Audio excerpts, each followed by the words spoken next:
morning, ladies and gentlemen. I hope everybody had a good evening at yesterday's cocktail reception. But more importantly, I hope everyone had a good rest.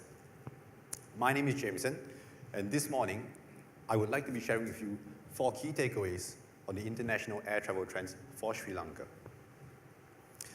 Now, before I begin, I would like to share a little bit about what ForwardKeys does, but more importantly, set the tone on certain key definitions that we will be using over the course of the next 10 minutes.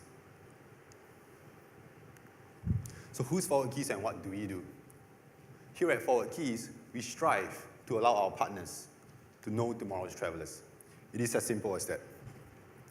By crunching millions of bookings from the world's global distribution systems, we are now able to monitor and anticipate future traveler demand in real time. The level of granularity and freshness is unmatched. For instance, we can look at the number of Chinese passengers landing in London Heathrow next Tuesday at Terminal 1 at 11 a.m. This morning, we will be only looking at passengers who are relevant to the tourism and hotel industry, meaning to say only passengers who are staying for at least one night at destination. Year to date, we will be looking at January through October 2016, and for the on the book, we will be looking at November through April 2017. Now, I cannot stress this enough. The on the book figures that you will be looking at this morning, they are not projections, they are actual bookings that have already been issued for travel between November and April 2017. So let us begin. The first key takeaway of this morning, Sri Lanka's stellar year-to-date performance. Total international arrivals into the Asia-Pacific region grew by 4.9% year-to-date. Total international travel to Sri Lanka grew by more than double that at 11.8%. So a job well done to the Sri Lanka Tourism Development Team. And it's also important for us to know that it is the regional markets that are fueling this growth. Europe accounts for 38.5% of the share and has grown by 14.6%. Middle East accounts for almost a quarter, 23.5% share, and has grown by 8.7%. South and East Asia accounts for 18.2% and 11% of the share, grew by 8.5% and 11.7% respectively. Zooming in, let us look at the top 10 source countries for inbound Sri Lanka year to date. Now, one of the things I would like to note, though, is the quality of these travelers. We see about 50% of them being leisure travelers and about 30% of them being business travelers. The length of stay is phenomenal. The average length of stay for a European traveler to Sri Lanka is about 18 days. Middle East, South and East Asia averages at about 6 days. Further down east, in Oceania, the average length of stay is about 16 days. So in yesterday morning's panel session where Peter and Andreas was on stage, they were talking about the cluster strategy, how Onyx had multiple properties in Sri Lanka. Imagine being able to capture that one traveler who's staying for 18 days. What an experience. It is also important to note that, a third of all international travel into Sri Lanka passed through the Middle East. The second key takeaway session for this morning's session, the rise of the Chinese market for Sri Lanka.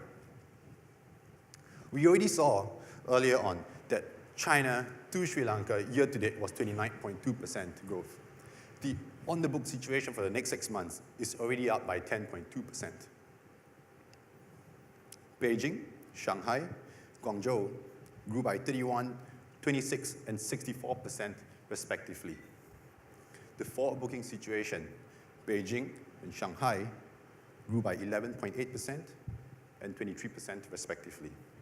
Guangzhou on the book, though, it's slightly worrying. It's down by 11%, and this is because of the seizure of the Sri Lanka flights. Let's look at things from a different perspective, China outbound to the rest of the world. So we know 29.2 to Sri Lanka. China to the world, 3.3%. China to Asia Pacific grew by 5%. China to Mauritius, no growth. And China to Maldives, down by 17.6% year to date. Let us look at the capacity side of things. The year-to-date scheduled capacity increased by 45%. We came into 2016 with a 90% growth for January and February, and that growth in capacity dropped to about 30 to 50% for March through August, and it tapered off in September and October. Now, this capacity evolution is worrying. Seasonal flights are not renewing, new routes are ceasing, and because of all this, the forward booking capacity, so scheduled availability for the next 6 months, is down by 21%. Now, despite this drop in capacity though, the forward bookings for China to Sri Lanka travel is up by 10.2%. So imagine what would happen if there wasn't a 21.2% drop in capacity. Specifically, if we were to look at the Chinese New Year Golden Week for 2016, and we compare that with the forward booking situation for Chinese New Year 2017, we are already seeing a 12% increase in booking performance. The third key takeaway for this morning's session: we haven't heard the term Russia in a long time, but Russia's back.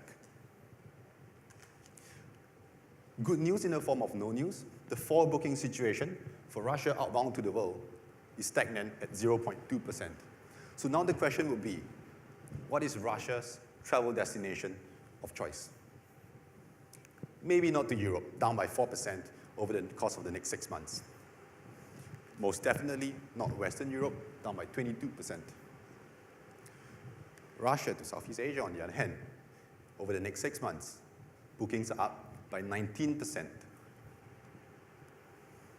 Specifically, if you compare the Russia outbound situation for winter of 2016 and 17, which is now, and we compare that against the winter season of 2013 and 14, we are up by 10%. And that was essentially the peak travel period before the Crimea annexation that happened in March of 2014, and the crash of the ruble later that year in December. So not only are the Russians coming back, they're coming back stronger. So it is time now to look into the Russian market. Specifically, if we look at Russia to Sri Lanka, year to date, a decrease of 26.4%. But if we look at the past 3 months, the gap over here has been closing. And the forward booking situation for the next 6 months, Russia to Sri Lanka, is up by 13.1%. I think it shouldn't come as a surprise as well. There's a new charter flight launched jointly by Attica & Spence and Coral Travels Royal Flights. This will see thrice monthly charters from now all the way through May 2017. Last but not least, forward bookings need encouragement. If we look at the forward booking situation for inbound Sri Lanka from now through April, it is still growing, yes, by 1.3%. Lackluster. And here at ForwardKeys, we strongly believe that events are economical instigators of travel, and I think that this slide is a good example of that. If we look at January's growth, February's decline, this is because Chinese New Year shifted from February this year to January next year. If you look at the growth in April, this is because Easter holidays moved from March this year to April next year.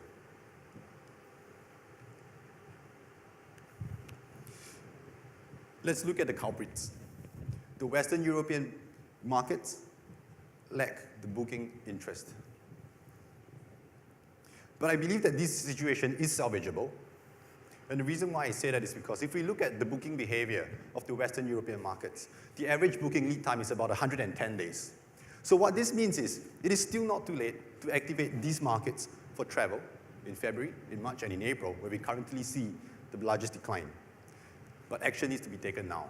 If you wait till January to try and influence bookings for travel from Europe to Sri Lanka, it's going to be too late. I think right now is the time to take action to activate these markets before everybody is miserable and stuck at home with Christmas celebrations and they start going online to book holidays. So with that, I have come to the end of this morning's presentation. To recap, firstly, Sri Lanka's stellar year-to-date performance, an impressive 11.8% growth. Oops. Secondly, the rise of the Chinese market, 29.2% growth year-to-date, and a 12% growth in Chinese New Year Golden Week bookings. Thirdly, Russia's back, a 13.1% increase in bookings for the next 6 months into Sri Lanka.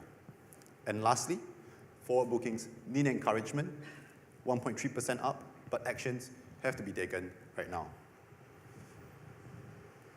So thank you all for your kind attention. I hope this morning's session was insightful.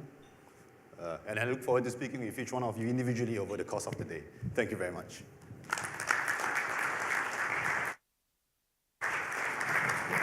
Jameson, if I can just ask a question or two. Thank you so much for that insightful presentation. It was really useful, and you gave some really good key points. You know, we talked yesterday about the growth of tourism into Sri Lanka, but it doesn't seem to be taking place over the next 6 months. What was the increase in it's down, is it 1.3%? It's up by 1.3%. It's up 1.3%.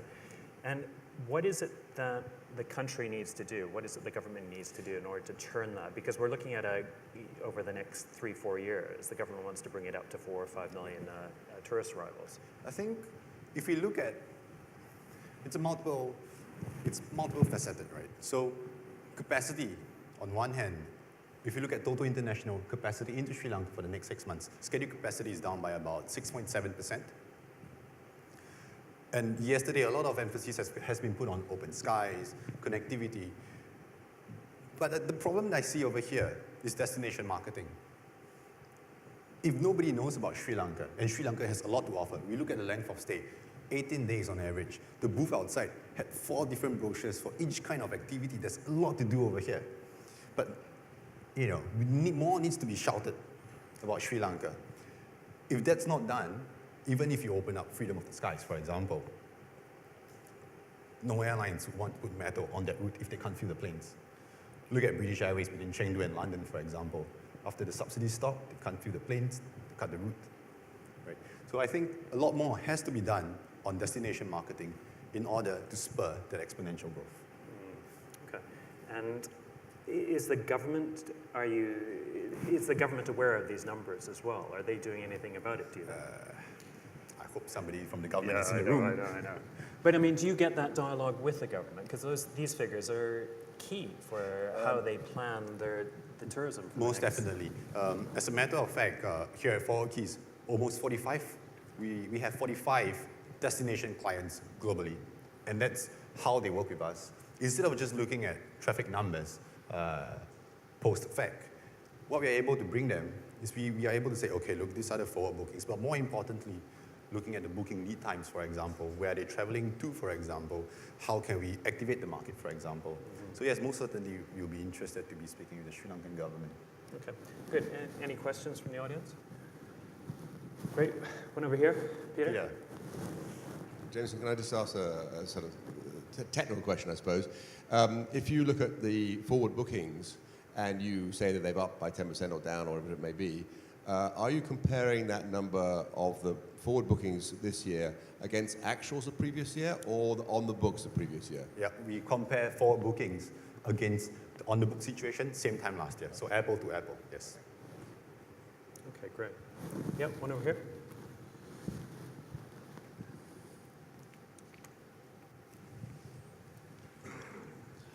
You mentioned about reduction in capacity. Is this after factoring the partial shutdown of the BIA airport from January onwards? Well, I wouldn't really say factoring the partial shutdown, but these are basically what has been scheduled. So I suppose the short answer will be yes.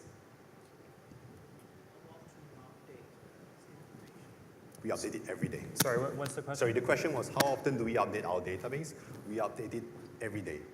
So meaning to say today, if you go into our platform, today is the 28th 29th of November, our database will be correct as of the 28th of November.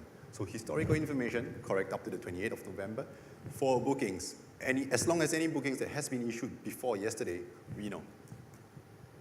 And you're getting all the support from all the GDSs who are... GDSs as well as strategic airlines worldwide. Yeah, yeah. Yep. Okay, great. All right. Well, Jameson, thank you so much. Please show your appreciation to Jameson Wong. Thank you. Thank you very much. Really interesting.